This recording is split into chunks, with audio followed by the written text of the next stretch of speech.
NFT دې په باره کې عزتمنې دغه ایپونه دي تقریبا لس 12 ایپونه پورې فیسبوک کې شته. NFT په باره کې مې د دومره زیات تپوس سره نه وشو، دومره زیات د هره ورځ چې ټلیفون لګوم مولوي صاحب NFT د پروګرام څرنګه ده د دې منافع جایزه ده ناجایزه ده. عزتمنې د دارالعلوم کراچي فتوا شته، د بنوري ټاون فتوا شته، د جامعه عثمانیه فتوا شته، د دارالعلوم حقانیه فتوا شته. د دې په دې طریقه باندې منافع چې ته ډالر لري چوي او د ته په پای کلیک باندې ته پیسې سي بالکل حرام ده، بالکل ناروا ده. جوان مکه د الله د پورا په د اکثر اپیکي جوړي شرایط چې وی بیا صحیح دغه شرایط نشه عملی کولای چې کوم شرایط دی وشي قبض کول کوم شاید او قصدو ایتو لسترسی کا نرسی تو ته پاته شتا جنس لري نه لري، تو ته پاته شتا د پیسې چې تو چاته ورکړي ته یې پیژنې نه یې پیژنې دا کپړی چیرته دو دا پاته هم نشته چې چیرته دو دا تو ته چې کوم شاعر لګي دې پاته هم نشته.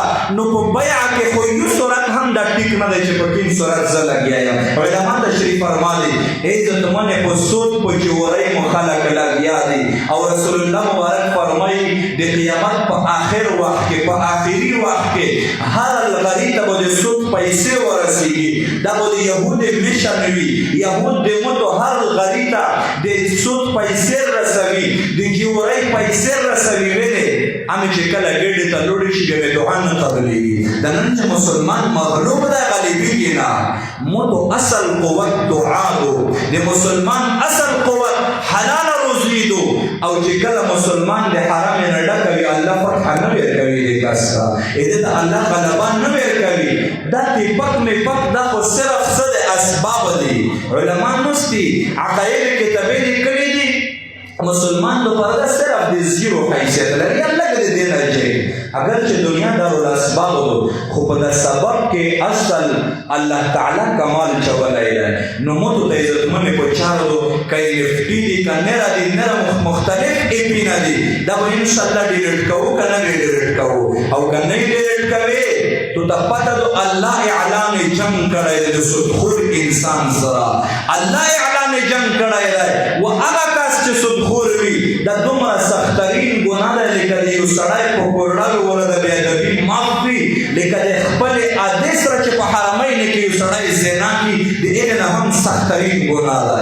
عزتمنې او په قبر کې رسول الله مبارک فرمایي د سخترین عذاب والکسون مې ولدل د الله حبیب تېرېږي په ژړو شو. صحابه فرمایي یا رسول الله څه وجه دو چې په قبر کې په عذاب کې مې کس ولدو چې په عذاب کې مبتلا ده او مو غالب یقین نه ده چې دا سودخور انسان دی. سودخور په جهنم کې به وینې زوی وي. دا کیسه یې نه دي د علما چې کومې خبرې دي، دا د الله او د رسول فیصلې د قرآن فیصلې دي. ای جوانه مکه د الله نه وډور شه. دا ګډې وعده الله سره کړې دو، دې ګډې وعده الله سره کړې دو الله دې رډه کوي. یوه ته مې وویل چې ته خو مه خوره دا حرام دي. وایي چې مولوي صاحب خورم یې نه موټرسایکل مې پکړی دی. رزق څه ته یې لیږي؟ رزق د زندګۍ ټول ګزران شی ته یې لیږي. که موټرسایکل دی، که موټر دی، که لباس دی، که خوروک دی، که کیر دی، د کیم شي کې د هم چې په سود باندې پیسې وخوړې دا ګناه دې ته ویلوي.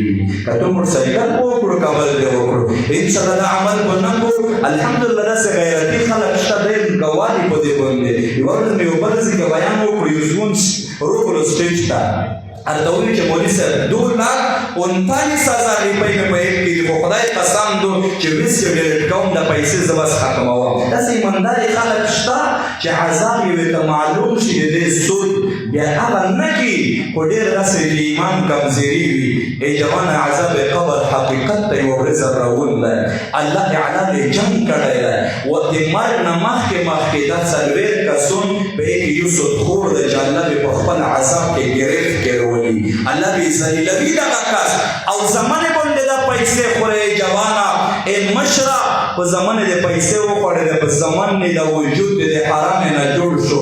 بله ورځ د دا زمانه د جګېږي په سر به د وایي بیا به جوړې بله ورځ ځکه چې په چا وجود کې حرام وي خو حرامې چارې وکړي بیا به د دا ځای غلی کړي بیا به پریشانه وي، بیا به د دا ځای بدعملۍ کړي بیا به پریشان ویلې په ګډه کې به حرام وي عزت من دې نه وو توبه وسو ان شاء الله او کنه یو وسه زنه روایت کې الله سبحانه په رمضان کې نه معاف کوي